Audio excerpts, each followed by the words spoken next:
Macmillan Audio presents The Two Popes by Anthony McCarten. Narrated for you by John Lee.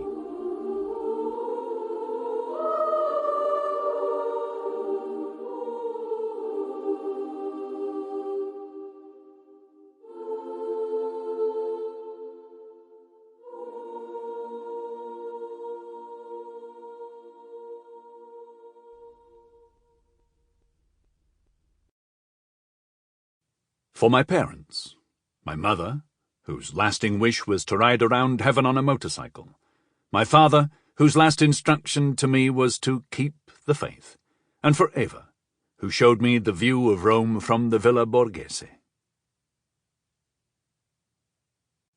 Prologue. On February 11th, 2013, a 700-year-old tradition was shattered. Pope Benedict XVI, former protector of doctrine and loyal heir of the long-suffering John Paul the Great, made a startling announcement. After 8 years in the papacy he would, owing to his advanced age, resign, but would retain the title of Pope Emeritus for his lifetime.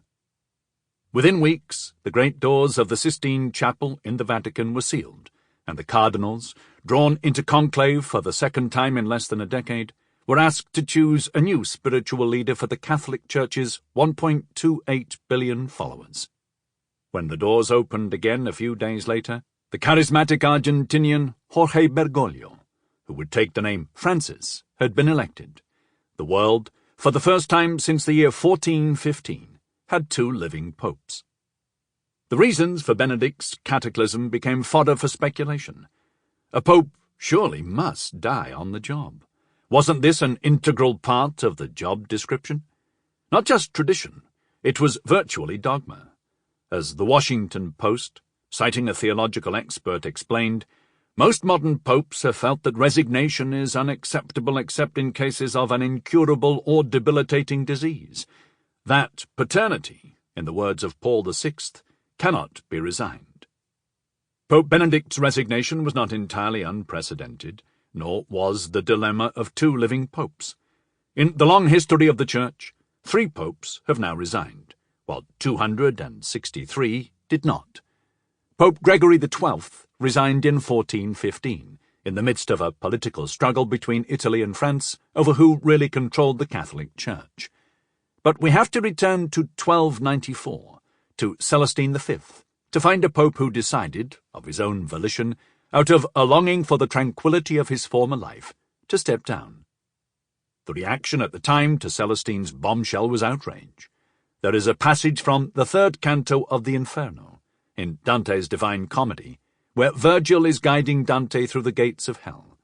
Before they reach the Inferno, they pass into an antechamber, filled with a cacophony of agonizing cries of those miserable souls who lived a life without disgrace and without praise. In effect, people worse than sinners, who had failed to act, failed to believe, or failed to deliver on promises made. Dante stares at the doomed faces of the terminally bland until, at one point, he sees a man, and writes, "I saw and recognized the shade of him who made, through cowardice, the great refusal." That man was, of course, Pope Celestine V, whose defection so horrified the great Italian poet that he immortalized him in his magnum opus. So, knowing the outrage a papal resignation would cause, why did Benedict, the most traditional pope of the modern era, do the most untraditional thing imaginable? Poor health alone is not seen as a valid explanation.